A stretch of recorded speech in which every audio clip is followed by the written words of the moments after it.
Morning guys, it's Monday. Another early start today, not as early as Saturday. It's 4:45 now, got up about 5:30. Going back to Colville to see Matt to get my bike fit done. So collect my front wheel for the Trinity. We'll have a look at the bike fit, do all the standard stuff. And now that I've ridden, well, because I got to ride the bike for that first time trial, I learned some stuff about the bike. So got some things to discuss with Matt about the setup of the bike and some races that I want to do. They're quite hilly, so I'm like thinking about gearing and stuff like that. So discuss all that with Matt and see what he's thinking and see if I can get some lighter gearing for some hilly races that are coming up, ideally, and also discuss some ideas I have about like going to wider tyres on the Trinity. Should be good fun. Looking forward to it. And a little bit at the front. Yeah. Last year. Okay. And now do the other one. So there you get a massive gap right there. Yeah. Now do the other one. I ain't even got to tell you what to do, it's that good.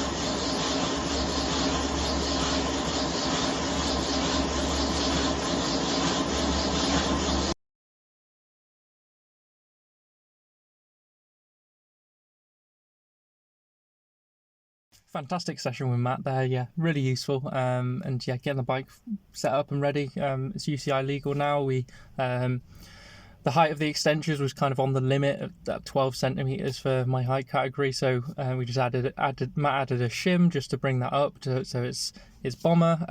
Saddle set back is about 55 mil behind the bottom bracket, so again that gives me the range to use the reach that I have. The reach that I have is already fine. So yeah, the things that were borderline with the UCI stuff are now absolutely fine. And yeah, feels really good on the bike. And I've kind of been talking about, I had kind of two positions I'm working out on the bike where I've got this like further backwards and utilizing a bit of a shrug, and I've got a really nice angle to my lower back for really good power transfer. That position didn't look as good, but this more Remco-esque position where I really roll forward and just get my chin down to my hands essentially. That position was looking a lot better. So the issue with that position is I'm more on soft tissue rather than being planted on the sit bone, so it's not as sustainable a position. I might be able to hold it for a 10 miler, but getting to a 25 miler or longer, I'm not sure I'd be able to do it, and just gets uncomfortable. You're not planted, moving around too much on the soft tissue. But yeah, I'll play around with that going forward and like having that as my A position, and then maybe it's the case that the power transfer is better for the other position, even though it's less aero. So that gives me two conditions to be working at. Like when aero doesn't matter as much, and when I just need to get the power down, I can utilize the other position, but try and get in the Remco-esque position if I can. We also really like the look of this Rudy helmet on me. So he's gonna. Doesn't have one at the moment that you can send out. So another Bottrill athlete, she's not getting along with the helmet very well. So he's thinking she'll send that back and then send it across to me. He also gave me an aero sensor, so I might try and do some aero testing soon. Got the KDX 4 spoke arrived, so that arrived just after we'd finished. Set up that tubeless. Got the 29mm Corsa speed on it. Yeah, should be really good. Really warm though. Lovely day, but going to be baking in the car on the way back. But yeah, get home and yeah, awesome stuff. Massive thank you to Matt and the team. So yeah, looking forward to smashing it up this year. Just a 7-hour round trip in the heat, but yeah, all good. Got home now and yeah, have everything with me pretty much for the year ahead. So yeah, let's get cracking with it. Right, and the bike is all back home now, and it probably feels like new bike day today. When I picked up the bike a few weeks ago and like test rode it for a few weeks, it wasn't complete, so I didn't have the front disc. We hadn't done had a look at the setup, but yeah, Matt checked my position and he's happy with it. We made a couple of adjustments. UCI regulations, one of the things you need to be careful of is the height of the extension, so that's the center of the cup to the highest point, so basically the shifter blip. For UCI height category 2, you have 12 centimeters of extension height you can play with, and I was pretty much bang on that 12 centimeters. So what Matt did is just added the shim just to raise it up a little bit, so I should be within that range. He also checked the saddle setback, so that saddle setback is 55 millimeters behind the bottom bracket, so that gives me a bit of room with the extension reach. With the saddle setback like that, you get 830 millimeters of reach, and I was about 810. If your saddle was further forward than 5 centimeters behind the bottom bracket, then you only get 750 mil of reach, so I'd have to bring it back like a full 6 centimeters, and that's just not feasible really. So yeah, getting that saddle setback set right, and yeah, set up tubeless with 29mm course of speed on the front, 28, leaving the 28 on the back. That should be fine. Slightly wider tyre as well. It's a slightly wider wheel, the front ones. Might work better with the 29. The transition is really nice, but yeah, nice to have it back. And also cut the poles off. I didn't mind having the excess, but yeah, Matt likes it nice and clean like that. What a weapon. Oh yeah, the new mount as well. So this new mount's raised really far up, so you hook your hands and it's kind of over the top of your wrists and slots in really nicely. More stuff, so got some custom insoles done for the shoes, and I do get a hot spot on my right foot sometimes, so could be the case that the custom insoles, the mold of it, fixes that and I never have that issue again.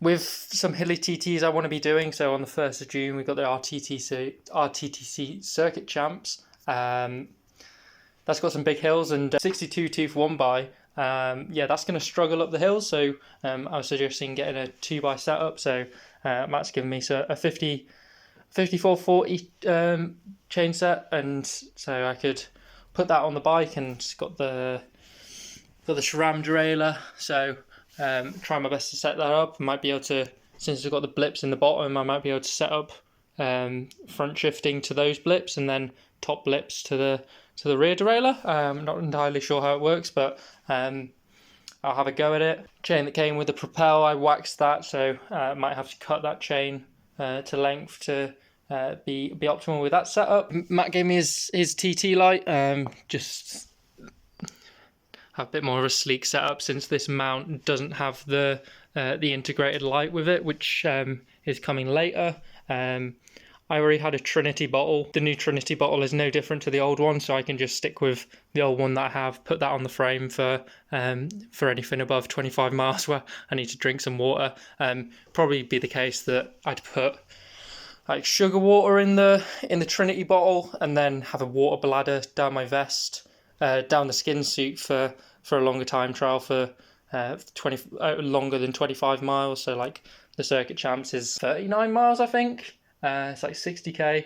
So yeah, 39 miles, and then I want to do the 50 mile and the 100 mile national championships. So probably do sugar water in the Trinity bottle on the frame, and then have the water bladder down my front. And then just as a bit of a spontaneous thing, Matt was like, oh, because I'm a big old nerd, and he can tell that. He was like, oh, do you want to do some aero? Have you been trying any aero testing? So he just gave me this sensor, so I'll play around with this, see if I can mount it to the frame, and can probably mount it with some like rubber.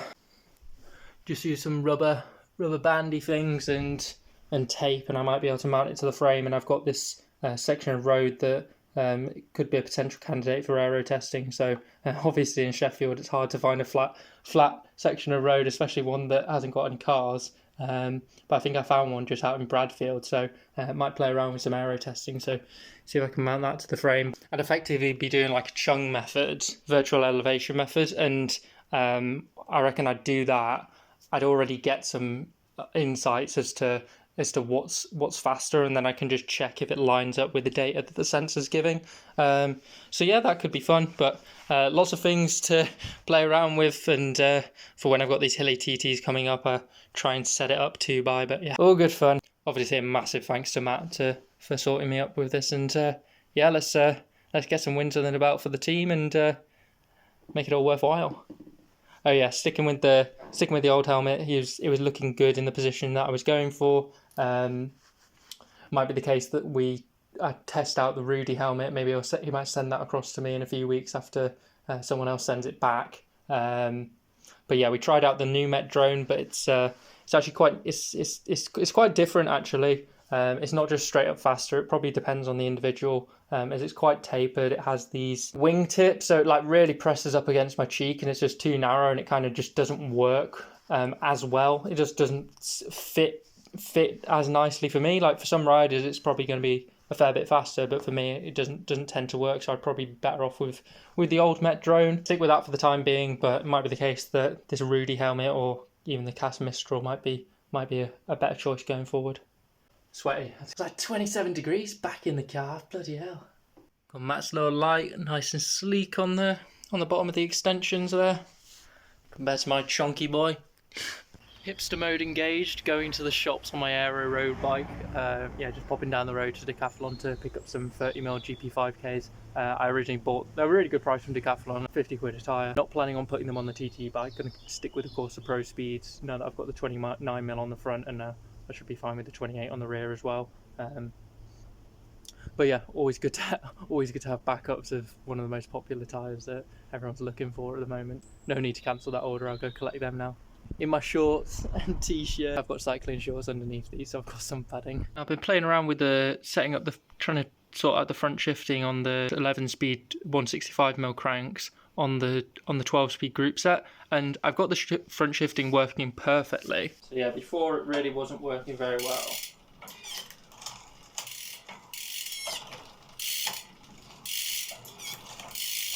And that's like perfect shifting under the worst conditions, like in the 11 speed. Put it in the middle.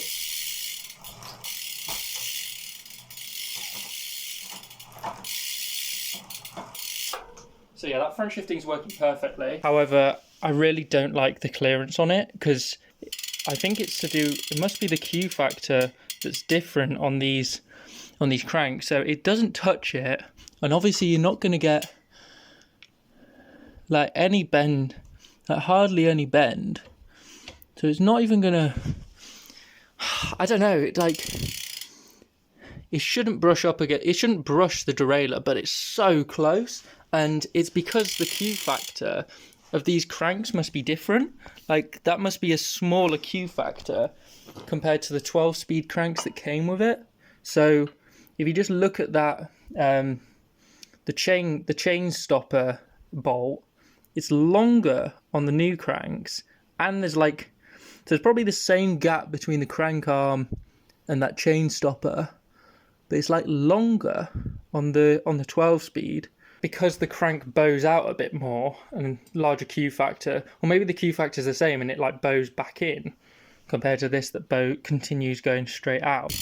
Just means the clearance here is super tight. I think I'll just change back to the cranks that it came with, just to give me that slightly bigger gap, because it doesn't need to be massive, because you're not going to get much flex there, but I think it's slightly too, and I haven't even noticed any issues with it on the bike so far. But yeah, I just don't think it's worth it. These cranks are absolutely fine good for one bike at least, because they might have a slightly narrow Q factor actually. Typical me just fucking around with the bikes, even though I've got a crit this evening. What am I like? The Q factor on these cranks could be exactly the same, but it just feels like it bows more outwards on those newer cranks compared to these older ones. I had a look at my Tigras. The Tiagras look like they bow out as well. So it's like oldest crank bows out a lot, middle length crank, or maybe these are older than the Tiagra. No, those are 4700 Tiagras.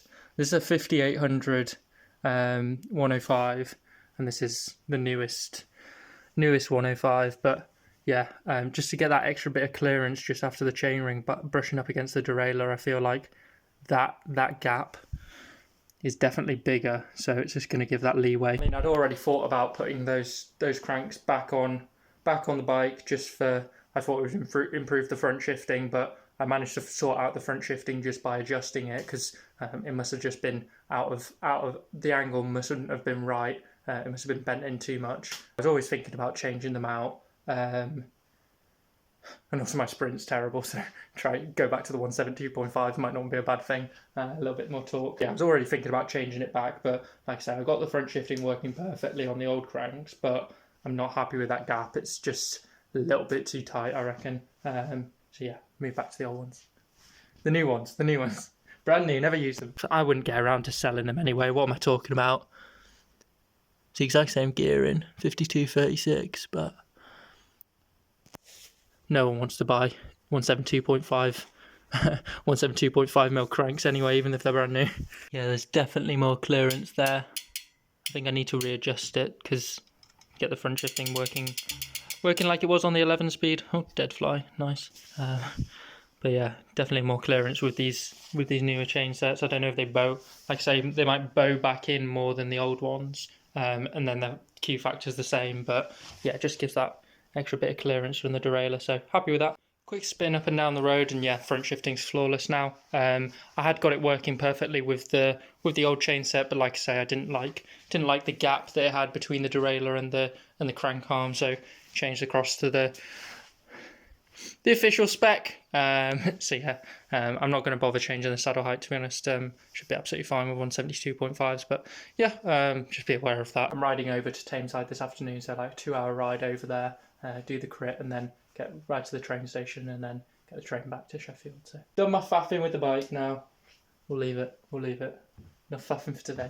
Right, it's 4:20, so what I'm doing is I'm cycling over to Manchester, so a bit over a 2-hour ride, probably around a 2-hour ride to get to Tameside, and then do the crit there at 7:10. So I got myself, what's that, 50 minutes, 2 hours 50 minutes to get there. So yeah, plenty of time, and yeah, get on with the crit, and then I'll be getting the train back from Manchester. So it should be a nice, good session. It'll be about like 3 hours of riding total. So and good for the environment, something like that. Yeah, it's just nice and efficient to do it. So I haven't done it for Tameside before. I got the train to a couple of crits last year. I've got the train there, train back. This time I'm just going to ride across and then get the train back. So yeah, looking forward to it. Got to take a rucksack though. Oh, big fan of the channel, Alistair here. Who's I'm just happy to meet one of the heroes. If you do say don't meet your heroes, and it's not been so bad so far, and I feel confident he's going to get round tonight. Because you've been in the car park, haven't you, practicing? Yes. Yeah. I've Morrison's no, I or haven't. Sainsbury's? I've ditched the car park after I found out it was a waste of time. I'm actually learning. The expert you need here is here. He's the expert at Tameside. I'm the coach down here, so... Oh, you're Gary? Thursdays, get down here. Thursdays, £5. You get to learn off the master. I was thinking about doing that. Right, we've upsold it. Get down here and you can see some nice people like me and Gary. Right, you heard it here first. I'll be back to Tameside some more. For a win. For a win. Yeah. That's not. You're hearing it first here. This is the last Tameside I'm planning on doing this year, to be honest. You make me feel dead inside. I'm sorry. I'm going to too many time trials now. Well, you go and try and win your 12 quids. You can become a hero here. A man of the people. The Tameside hero. The Tameside hero.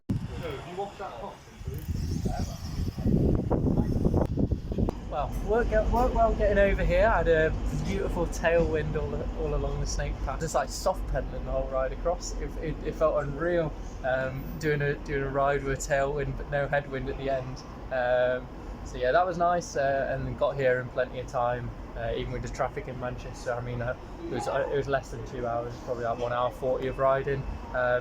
Maybe a few 5-10 minutes stuck in traffic. Checked my phone to check I was going the right way. Got like 10 minutes on my train. But yeah, crit was honestly the noisiest platform in the world. This train is so loud. The announcer on platform 13 is my platform. Fucking hell. Yeah, crit was, I started back row and I was having to navigate them as they were getting dropped first lap. But yeah, I was weaving through them and staying attached to the main group, and then I think second lap or something, the big sweeping corner at the back, so I'm putting all my weight on my outside foot on my right foot, and my right foot comes unclipped. I mean, I'm wearing my training shoes today, but the cleat itself is fine. And that pedal was like decently tight, so it's a bit weird that it came undone. But yeah, your outside foot comes undone during that big sweeping corner. I had to like just get the bike straight, and lost a bunch of speed through that corner and ended up gapped off the back. It was a super windy day for it with this tailwind over the Snake Pass. It was super windy, so it was really hard to chase back on by yourself. But yeah, tried my best for 5 minutes, absolutely sprinting for a couple of laps, and I got close, but as they was like sitting up a little bit, I wasn't able to get back on terms, which is a bit annoying. But I mean, I would have struggled today. It was a really hard day for it with the speed in the tailwind. But yeah, just a bit annoying that it was kind of like a mechanical issue that caused me to get dropped, and I just wasn't able to get back on. But yeah, good talk with everyone there. Alex is always taking the mickey out of me, but yeah, it's all good fun. And he's right, like I need to, just keeps going. So yeah, it's a bit annoying that I got dropped for that reason, as I definitely would have been able to hang with the pack for a while, I reckon, but we'll never know because it didn't happen, did it? I mean, when they lapped me, I mean, I got back on terms with them. I just was riding on the back, and like the speed that they were going down the the tailwind section through the chicanes, like I wouldn't be surprised if I end up getting dropped anyway, just because that was just so ferocious, and like I'm scared to take the corners at that speed following them. But yeah, it was something. I mean, my glute and hamstring were cramped to shit afterwards. I hope. Yeah, did the crit, tried my best, and trying my best to get back on terms, and then we're just rolling around mostly by myself, and then with some other riders that I was out of it. I was not bothered. It was just I was riding a little bit on the wheel, mostly riding on the front. But yeah, I also found that my left glute was hurting loads, and then after I stopped, like my left glute is extremely sore, like it feels like I pulled it. I'm assuming it's just cramped, because as if like my hamstring feels almost the same. So I doubt I've pulled my hamstring and my glute.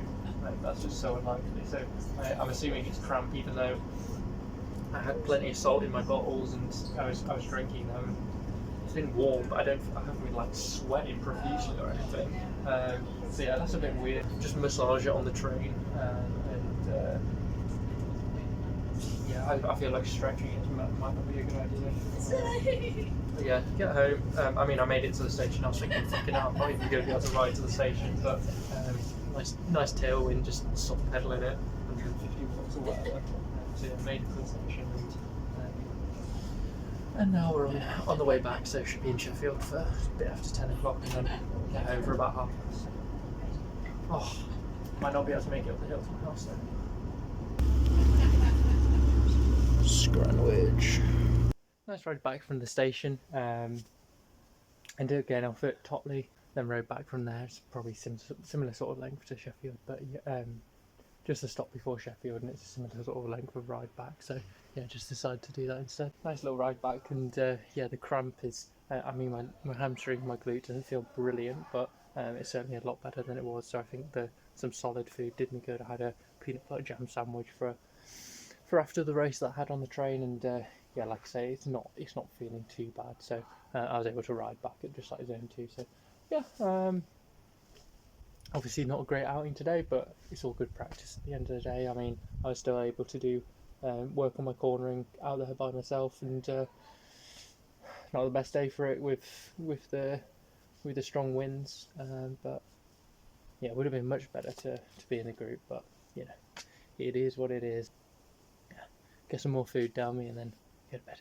Morning guys, it's Wednesday. Now I originally would have planned to do a TT VO2 max session today, but yeah, last night I was really feeling pretty wiped out, to be honest. I feel okay this morning, but yeah, I'm not fit. With the cramping hamstring and glute, they're still quite sore. I took my HRV and it gave me a terrible readiness score, elevated resting heart rate and very low HRV. So I'm like, okay. I mean, I feel okay. So I'm like, okay, I'll take it again. Maybe the reading wasn't so good, and I checked that the data wasn't bugging out for it, and yeah, I got an even worse readiness score. The HRV is probably right and telling me something. 9 minutes at 396, 416 normalized. So it's good power, but it's nothing crazy that would have wiped me out that much, because after I peaked at 180 BPM for that effort, I just felt like I was dead. I was struggling to push any power at points after that, and my left glute had started really starting to well, it just felt really sore at the time, and then after I stopped, I'm like, fucking hell, I'm cramping to hell. Maybe something's not quite right with me, so I think definitely not do a training session today. I'll crack on with some other stuff this morning and then kind of decide what I want to do, if I want to get out for an easy zone 2 ride, or just do my stretching, maybe do a gym session. That might be good actually, I might do that. Might do a bunch of stretching and mobility and then start doing some gym work again, because I haven't gymmed for a while, and I think I need to kind of start doing that again. Just maybe like lower load but unilateral exercises, so work on strengthening that left side. But yeah, generally feel alright, but I mean, I was totally wiped out yesterday. My leg's still sore, and I think the HRV reading is saying something today rather than it just being completely bogus. I'll play it by ear. But yeah, I'm definitely not going to just jump into my session that I had planned, because I don't think that's going to do me any good. But yeah, I have my breakfast now, crack on with some other things, and then give me time to think about what to do next. Because I don't want to sabotage my I've got a 25-mile time trial on Saturday, and I don't want to sabotage myself for that. So I don't want to push on now and then be dead at the weekend. I'd rather just ease off now and still be able to do that race. So yeah, I was originally planning on having a few rest days, like a proper rest week next week, where I'd start the week with a couple like 3 rest days, then do a couple easy days of training, then I had a race on the Sunday and on the Monday. That was my original plan, but if I'm feeling absolutely spent now, then maybe I move those rest days to so like today and tomorrow. I don't know. Right, so I've done a bunch of stretching and some rehab exercises, and now I'm just going to crack on with the gym session. Bit of an easy gym session really. Going to be doing unilateral exercises, single leg stuff. So starting with my weak leg, my left leg, and then do the actual reps with the right leg. So yeah, I'm just going to do like Bulgarian split squats, single leg Romanian deadlifts, single leg hip thrusts, and then a little bit of core work. So yeah, just bash out a session. Not going to be anything crazy, but yeah, just getting the legs firing again. So bloody warm, Jesus Christ. Absolute sweat fest in here, but good to get a session done. Yeah, nothing too crazy. Drilling some good movement patterns, you know. Not going crazy on the weight. I'll increase it over the next few weeks. I'll keep gymming again. And yeah, it just feels good to get the legs moving in that pattern again. And I don't feel like my left leg's, like I'm doing only unilateral exercises, and starting with my left leg, doesn't feel like my left leg's necessarily any weaker. But yeah, just keep drilling those good movement patterns, and then hopefully that'll transfer to bringing the power balance into alignment on the bike. Free power through the left leg, if I can get it into being as efficient as the right leg, as Matt did notice on Monday that my leg definitely not as smooth on my left leg. I have some collapsing of the hips. Good glute exercises, Bulgarian split squats, single leg hip thrusts. They're going to do it good. So yeah, keep doing that, and just bash out a session in the heat, because it's summer now, so it's going to stay nice and warm probably. So I think I probably had 3 litres of water already today. Jesus, happy with that. Chill out for the rest of the day. Take the dogs out, throw the ball for them. Yeah, see how I'm feeling tomorrow. Probably just get out, get some zone 2 miles in, but yeah, see how it goes. Morning guys, it's Thursday. Yeah, don't gym for 4 weeks, then do like a bit of a minor session, you know, some different exercises. Not going crazy at all, just bashing something out in 40 minutes. And yeah, my glutes are so sore this morning. I mean, my glutes, my hamstring, like my inner thighs, the adductors, yeah, really sore legs. And so yeah, I think I'm just going to try and get some work done on the turbo on the TT bike, because I haven't ridden it in ages. Well, I haven't ridden the Trinity in ages. And just check everything's all right. Do my opener session tomorrow. Probably get out on the road a little bit just to check everything's all right again, and then 25 miler in Nottingham on the Saturday. So yeah, hopefully my DOMs will have subsided by then. Just do a bunch of stretching this morning, and then crack on with some zone 2, get used to the position, film it, check it's all seems all right, and then like I say, test that out on the road tomorrow, and then race the day after that. So yeah, should be good. Feeling much better today. Got a readiness score of 10 from my heart rate variability app, so yeah, don't know what was wrong yesterday. I mean, just surprisingly wiped out. Obviously, it was a big day on the bike. It was like 3.5 hours of riding with a race in the middle. So yeah, it's hard. It was a good training day. But yeah, I was more wiped out than I was expecting, and yeah, so my body was like, no thanks, because my resting heart rate went through the roof, my heart rate variability went through the floor. But yeah, it's kind of returned to normal today, and I'm feeling much better, but obviously very domsy, so not going to be doing anything too crazy today. But yeah, riding a TT bike, check the cork, see what the cork's looking like compared to the kicker core, see if I can get my whoosh working, see if there's an update. Crack on with things.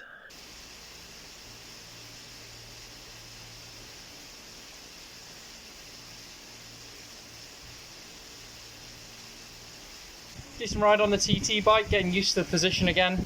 I've kind of got that in-between position where I can kind of be on my sit bones, but I'm very forward and burying the head. I'm looking over my hands, like nose essentially down to the wahoo. I'm just looking over the top of my hands, and yeah, I can still be planted on the sit bones. So I'm not rotating onto the soft tissue. Should have better power transfer. My back's at a more steep angle. And yeah, feels great really. Legs, not so much. Yeah, very tired today. It's mainly just my glutes now. I think this spin on the bike has loosened everything up, but my glutes are still extremely sore. So did some stretching before today's ride. Gonna be doing some more stretching afterwards. See how they're feeling tomorrow. Keep getting them loose, and then hopefully I'm all right on Saturday. If not, I'll just have to be working on aero because I won't have the watts, but I'm assuming I'll be fine on Saturday. Just keep stretching. Lord of the fans over here. So yeah, just under 2 hours zone 2. Did a little bit of filming, just like 220 watts average probably. But yeah, that'll do me. My glutes are loosened up the legs, but I don't think the glutes need any more work done. Guys, it's Friday. Going to be getting out for a bit of an openers type ride on the TT bike, just doing it to, I mean, I've got some efforts that I'd like to be able to do, just do like a 3-minute sub-maximal fatigue test, but doing that outside, so it's going to be completely different when I do it on the turbo. A 15-minute tempo, so just go up Manchester Road, something to push against going up the hill. Yeah, see how it is, see what the position feels like outdoors on the TT bike. But yeah, should be good. And then racing tomorrow. My ass still hurts a huge amount, still really sore, not as bad as yesterday, so I'll see how I'm doing tomorrow. But worst case scenario, just have to cut the power back a little bit and work on the aero, so it's not too much of a deal, big deal. Good training experience regardless. So yeah, get out in the nice sunshine, see what the bike feels like, and yeah, get everything ready for tomorrow. There she is. Bit of an interesting ride, that one. It was felt super windy out there once I got out onto Manchester Road past Cross Pool, and yeah, just like some of the winds, especially coming down the hill when my speed's higher, crosswinds were just ridiculous, and it's like no way am I getting in the extensions for that. It gets super windy out here. The wind plus the nature of the roads, like on those roads with that level of wind, it's just like no way am I just banking it in the extensions. But yeah, once the bike's up to speed and it's moving along, it feels great. It's super windy out there. Also had to put my cycling computer in my back pocket for the whole ride. Just the mount came loose and it would have been wobbling around loads with the extra weight of the Wahoo, so I just tilted that down, put the Wahoo in my back pocket, then I'll adjust that so it's nice and stable, just tighten it up again. If not, I'll have to come up with another Wahoo mount solution. But yeah, everything seemed alright. I did like a 15-minute and a 3-minute effort, but all based off feel, because I don't have my speed, my power or anything. Just the hill up on the way out, 15 minutes odd, probably maybe even less, 12 to 15 minutes, and then a 3 to 4 minute effort up the hill on the way back as well. Get back to sorting out the stuff with the bike, and then maybe get out on it a bit later as well, just to check that's all alright. Right, so just need to loosen this up, retighten this up, and then get it back to the same angle, so I don't need to change the angle of this one, and that will give me a good frame of reference. But yeah, have them tilted in so they're basically touching. Well, it's like this bit's touching basically. There we go, all back together, and that mount is much more sturdy now, so It is a prototype mount that I'm using, so I'm testing it out. There is like a finalized version coming, so but yeah, got that nice and stable, and it does work really well. It sits really nicely. The Wahoo sits really nicely between my hands like that. So yeah, should be good. Check I've got everything else ready. Charge batteries, charge my lights, all that jazz. Oh yeah, first time running the custom insoles outside. They do feel, I think once you get going, they feel quite nice. But for me, I had to get up some hills on the way out, and it did feel a bit weird when you're low cadence, like grinding at high torque. But yeah, I think once you're up to speed on like on a dual carriageway, they'll feel really nice, and you'd be glad you had them. But they're a bit weird when you're grinding away. Also just figured out how to mount a Trinity bottle. I got an old Trinity bottle when I bought the Cervelo, but the bolts it came with, they weren't long enough to get into the frame, but I just ended up repurposing one of the bolts, moved a couple of the bolts around that were just holding this little cover in place, where maybe for mounting the Shimano battery, that's the best place to do it. If you run Shimano, change the bolts around, then I had a longer bolt and only was able to switch that out for one of these because it needs to be nice and flat. Got that working, so comes out a little bit from the frame, so it's probably might be slightly slower, but it's probably not that much in it in terms of aero, but it's just nice for like a 25 miler that I can have a bottle to take with me to the start, have a sip before I start, and have something to drink when I end, rather than taking a gel with me. Anything longer than a 25 miler, I'll need a water bladder down my skin suit, but it's nice to have a drink on board with you. And like I say, probably negligible in terms of aero. Hi guys, it's Saturday. 5 minutes to 1 now, so got a nice sensible start. Didn't have to wake up at some ridiculous hour, so yeah, just slept until a normal time, and then had plenty of time to get stuff ready in the morning. Have a big old stretch. Glutes still a little bit sore, but not nearly as bad as they've been for the last 2 days, so that's really good. So I'll just see how I go today. Even though the power's not there, it's going to be a great opportunity to work on my aero, just on a basic ass out and back dual carriageway course. So yeah, should be good. Looking forward to it. It was a bit cold in the morning, but now it's definitely warming up, so yeah, it should be a really good day for it. Not too bad a drive either, just a bit over an hour, and then I should get there about 2 hours before my start time, so yeah, plenty of time, and yeah, looking forward to it. 2:30 now, 4 start for me, so yeah, get everything ready, do my warm up. It's nice and warm. Little bit of a wind, moderate low wind, like 10 mile an hour on BBC weather, and it's basically just a tailwind on the way out, headwind on the way back. But yeah, it's a rolling course, so you've got these hill sections where you probably want to be putting down some more power, and then the downhill sections where you can ease off the gas, get a bit more aero. Definitely don't want to blow up before the turn if you're going into a headwind all the way back. So yeah, it's basically just a perfect out and back, like 12.5 miles out, 12.5 miles back, 20 odd k. But yeah, I'm not sure how my legs are feeling, because they've been creeping all week, ever since I destroyed them on. I destroyed them on Tuesday, and then I destroyed them even more on Wednesday. Just a weird cramp on Tuesday at Tameside. I had DOMs since my gym session on Wednesday, but there's no reason why the power shouldn't be decent. And like based off the 10 miler I did, which was like 430 normalized, I could have, if I ISO split it, I might have been able to do 430. Based off of that, I'd assume I could do like somewhere between 390 and 400 for a 25. So yeah, I'll lock into just below 400 on the way out, and then if I've got something left, then I'll empty the tank on the way back. But also just riding to feel like I kind of intuitively know what I can do for a 25 miler. So if the power's at 370, 380, then I'll be like, okay, that's where I am today. It feels harder when you've got the headwind on the way back, but it means that you can. It's probably easier pacing wise. You just need to make sure you don't overcook it on the way out, and then if you have anything left, then fantastic. I mean, ISO split is probably the most optimal today to even split it, the headwind and the tailwind. Just based off this being my first 25 miler of the year, I don't really know what power I'm going to be able to do, so it's going to be much easier to just do more power on the way back, because make sure I haven't overcooked it and then just ramp it up a little bit. But yeah, we'll see how it goes. Went for a little 10-minute spin and the mount rattled loose, so I've just taped it up and it seems nice and firmly in place. But once I get going on the dual carriageway, it should be absolutely fine, just because it's so smooth. It's only on the lumpy sections of road that the issues are. But yeah, bodge job that. I was getting a bit of a hissing noise, but I haven't got a flat. I think it was just the helmet interacting with the wind. But yeah, I think everything's all right, so I head off to the start now. For like 25 minutes until the start time. There's some blistering of the tyre.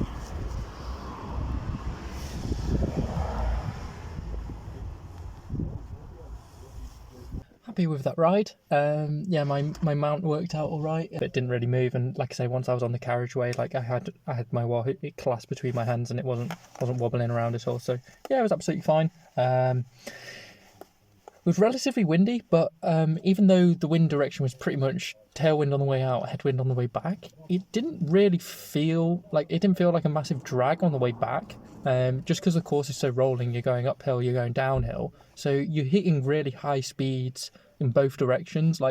And the slowest part of the course was on the way out. It was, I guess, the steepest part of the climb and the fastest on the way back, even though you're going into a headwind. So yeah, it's a very rolling course, which I knew from last time, but didn't appreciate it as much. Legs felt fine. I mean, I was starting getting a bit sore in the saddle after about 35 minutes, so a good chunk of the way back before I started getting a little bit uncomfortable. So generally the position was feeling good, being forward and really Remco burying my head. But yeah, felt a safe position, good, and that's probably my best position I've had for a time trial. Legs are fine, and end up doing like 390 average, I think. Yeah, so around 390 average. So the sort of power I was saying was feasible based off that 10 miler I did. But with how domsy my legs have been, especially my glutes this week, I was expecting it to be a little bit weaker. Ooh, and interesting. Power balance is a lot closer to 50-50. That's really interesting. So yeah, there's a lot of gains to be had there, because that 10 miler, I thought that was going to be the case, that my left leg's always weaker with my 47-53 split, but 49-51, that's pretty good. So yeah, just with some more training, definitely above 400 watts for a 25 miler. So that's really promising. See how I stacked up against everybody, but a bit faster than last year. So it was 47 minutes. Like a 47 high, so 47.40, 45-ish, just because I started the Wahoo early. So yeah, decent speed, but like I say, it was really rolling. There was slow sections, fast sections, but on the whole, it's a pretty good course. And it was busy. It was busy out on the roads with the roadworks that at the end of the A46. So there was lots of traffic, but they were generally all safe. I had one bit of a close pass just before the finish. You get close passes like that on B roads because there isn't that space for the cars to move across. So yeah, I'm always umming ahhing about the dual carriageway course and what I think of them. But when I'm actually riding them, they feel safe, or just as safe as a B road course, just because of the nature of how overtakes happen, where they've got the whole lane to move across into to make the overtake. There's great sighting. They see you in plenty of time. The slip roads are the only potentially dodgy bits, but you just have to watch out for them and keep aware. Bike felt good. With the wind, it felt kind of more crosswindy, even though it was like a dead tailwind, dead headwind. It felt more crosswindy, to be honest. More stable on the bike, more confident in the position, and yeah, good improvements. Hey guys, it's Sunday. Going to be getting out on the bike for like 4 hours zone 2 today, and then that'll take me up to around 12 hours for the week. So not a crazy week. I mean, unplanned rest day on Wednesday after feeling absolutely destroyed from Tameside, where I had these like cramps in my legs and felt a bit off on the Tuesday night, and then my heart rate variability was in the bin in the morning. So I was like, okay, yeah, I don't feel like riding. I'd rather But I ended up doing a gym session, and I think that was good for me because I started doing these unilateral exercises. I've been doing loads of rehab work to work on this pinched nerve that I have an issue in my left leg. So I've been really loosening up that nerve over the past few months with my stretching and my nerve glides. But I really need to reintroduce the strength work because I haven't hit the gym in like 4 weeks or something. And then I got super DOMs from that, but I think it did well for me, feeling good, and also the power balance was a lot closer to 50-50 at the weekend, yesterday at the race. So that was really promising. So continue working on the stretching, the nerve glides, the rehab exercises, and then also the unilateral gym work, just to get those motor pathways honed again, and then I can hopefully just like bring up the power and both legs being nice and strong. Lovely ride so far. Sun's decided to come out, so the knee warmers are a bit excessive, getting a bit sweaty. Neither of them at the start though, it's quite chilly. But yeah, nice blue skies now, so get them off now that I'm nice and warmed up. Also did 2 by 3 minutes high torque, just as like some torque maintenance work, just on my standard hill. So yeah, like a bit over 400 watts, sub 50 RPM.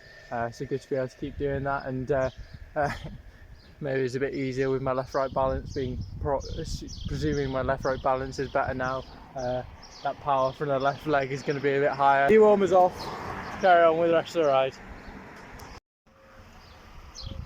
Is a weekend ride in the Peak District any more dangerous than a time trial on a dual carriageway? Yeah, I don't know. I feel like I had one close pass yesterday, and by today's standards I wouldn't even classify that as close. Obviously with the speeds being higher, if something does go wrong, it's going to be worse on the race, but you don't do it so often as well. Like I'm out for 4 hours compared to less than an hour on the carriageway yesterday.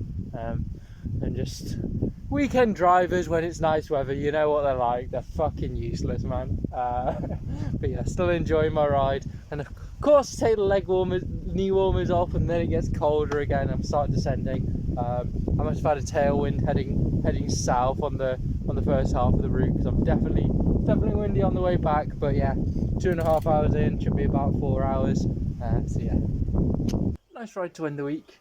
Even though it was a slightly smaller week than expected, kind of took that extra day off. I'm still taking a rest week next week, so taking Monday, Tuesday off, and then easing back into it for the remainder of the week. And then I've got a road race on Sunday, and then a time trial on the following Monday. So yeah, should be good. Really nice ride. Chain getting pretty creaky by the end, so that definitely needs waxing. But I'll give the bike a proper clean and re-wax the chain tomorrow. So feeling like my left leg is doing good work, like not getting tired out, but the power's good on the hills, you know.